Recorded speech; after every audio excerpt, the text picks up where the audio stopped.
বিশ্বের বড় বড় প্রতিষ্ঠান বাংলাদেশে বিনিয়োগ করতে আগ্রহী বলে জানিয়েছেন প্রধান উপদেষ্টার প্রেস সচিব শফিকুল আলম। তিনি বলেন, যারা বিনিয়োগ করতে চান তাদের জন্য প্রস্তুত বাংলাদেশ। প্রধান উপদেষ্টার এই সফর থেকে ভালো কিছু ফলাফল পাওয়া যাবে বলেও আশা করেন প্রেস সচিব।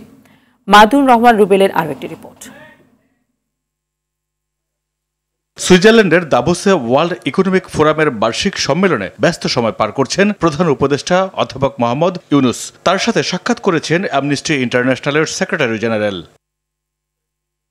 জার্মানির ফেডারেল চ্যান্সেলরের প্রধান, বেলজিয়ামের রাজা ফিলিপ, থাইল্যান্ডের প্রধানমন্ত্রী প্যাটংট্রান সিনাওয়াত্রা, সুইজারল্যান্ডের ফেডারেল পররাষ্ট্র বিভাগের ফেডারেল কাউন্সিলর ইগনাজিও কেসিস সহ সাক্ষাৎ করেছেন অনেকেই। পরে প্রধান উপদেষ্টার প্রেস সচিব বলেন, সফর থেকে ভালো কিছু রেজাল্ট পাবে বাংলাদেশ। প্রাইভেট সেক্টরের এমডিরা আসেন, সিইওরা আসেন এবং তাদের সাথে অনেক গভর্নমেন্টের যে লিডারদের একটা ইন্টারাকশন হয়, অনেক মিনিস্টারের সাথে ইন্টারাকশন হয়।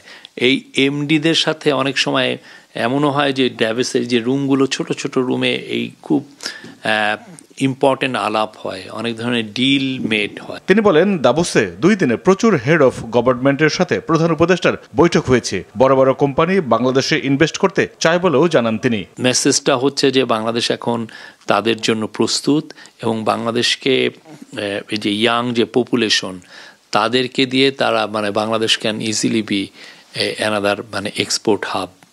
তো আশা করছি যে এটার থেকে ভালো কিছু আমরা রেজাল্ট পাবো। বাংলাদেশে বিনিয়োগে যুক্তরাষ্ট্র, জার্মান, তুরস্ক, চায়না সহ বিভিন্ন দেশের প্রতি প্রধান উপদেষ্টা আহ্বান জানিয়েছেন বলে জানান তার প্রেস সচিব।